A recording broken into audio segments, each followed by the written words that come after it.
Hola, soy Alicia Martorell, soy traductora de francés y estoy en esta maravillosa librería El Tiempo Perdido, que tiene ese nombre tan proustiano.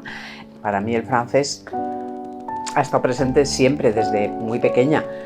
Lo que pasa es que yo iba a ser profesora de francés, no iba a ser traductora, y de hecho fui profesora de francés muchos años. Pero sí, es también una elección, porque los traductores siempre tenemos una especie de herida o de disociación con un idioma que es el nuestro y otro que es imaginariamente el nuestro. El francés es mi idioma imaginario.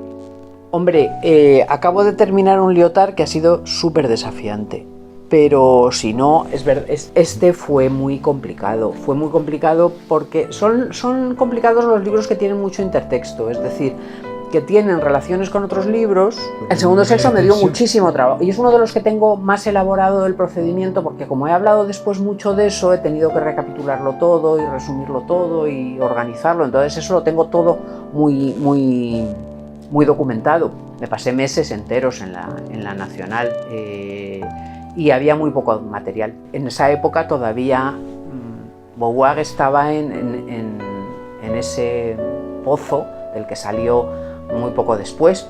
Otro libro que me marcó mucho es El discurso sobre la felicidad de Madame du Châtelet, sobre todo porque descubrí una mujer que era traductora como yo y que no era de este mundo. En pleno siglo XVIII hacía cosas y me pasó un poco lo mismo que me pasaba con El segundo sexo, que no había información sobre ella, es decir, no había información sobre Simone de Beauvoir porque solamente había información sobre Sartre, y tampoco había información sobre Madame du Châtelet porque solamente había información sobre Voltaire. Las cuitas de amor de una gata inglesa es uno de los libros más divertidos que he traducido. Este es el primer libro que sacó Cioran en francés, además, y en realidad no es un libro, es una edición póstuma de los cuadernos sobre los cuales construyó el breviario de Podredumbre. Empecé a leer la Recherche, En busca del tiempo perdido, muy joven, con 14 o 15 años, y lo he leído durante 20 años o más. Y la he leído entera, es decir, desde el primer tomo desde la primera línea hasta la última, a lo largo de todo ese tiempo, que son muchos años.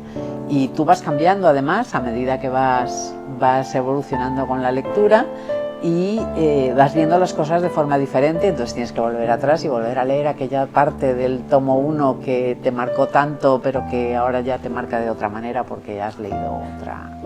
Por eso a mí Proust me parece un autor muy importante y con el que tengo una relación que es muy personal, porque muchas de las cosas que cuenta yo las vivo como propias.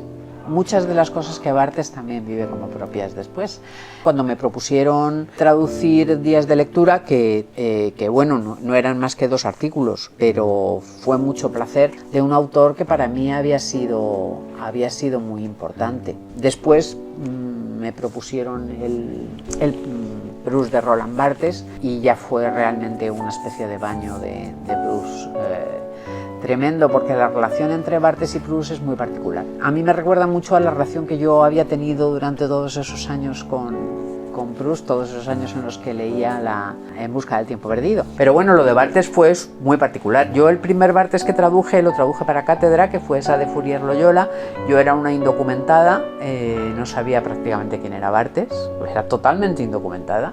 Pero bueno, me metí mucho en el tema y aprendí un montón, y para mi sorpresa, de repente, un día me llaman de un congreso barthesiano que querían que les hablara de mi traducción de Barthes, y ahí descubrí el mundo barthesiano, que es tan particular como el mundo proustiano. Pues me propusieron este otro, que es el discurso amoroso, me lo propusieron de Paidós. Entonces este fue un trabajazo de 1 año y medio, y también miles de papeles, mucha bibliografía.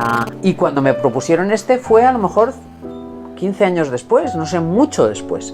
Con este libro como que se juntaron 2 de mis rollos favoritos, que eso pasa a veces, no pasa mucho, pero pasa a veces, que era Barthes y Proust.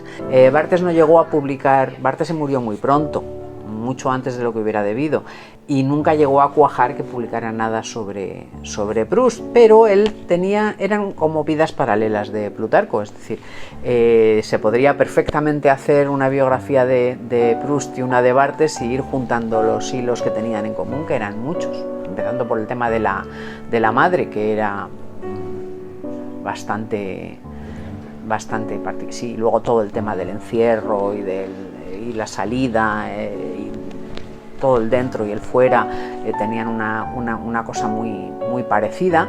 Entonces este libro lo que ha hecho ha sido ir juntando inéditos y artículos que sí habían estado publicados pero de forma dispersa, y sobre todo muchas de las fichas, la cantidad ingente de fichas que hizo Barthes sobre Proust, que todo eso era para alguna vez en su vida publicar algo, pero nunca lo llegó a elaborar, y todo eso era lo que Barthes llamaba la vita nuova, es decir, era un cambio de vida que se estaba gestando en él, en el cual iba a pasar de escribir ensayo a escribir literatura, y eso estaba, digamos, bajo el patrocinio de Marcel Proust. Este libro explora todas esas relaciones que están en Barthes pero que también están en Proust, entre qué es literatura, qué es ensayo, qué es biografía, y cómo se entremezcla la obra y la vida en un autor.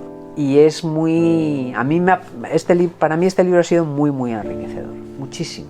En la traducción de este libro, desde luego, se han juntado dos de mis autores favoritos y de los autores que más dentro me llegan, así que me encantará veros aquí el jueves 24 de noviembre en la librería El Tiempo Perdido, con ese nombre tan evocador, para hablar de la traducción de este libro, Roland Barthes, Marcel Proust, en una charla que se va a llamar Proust por una barthesiana y Barthes por una proustiana.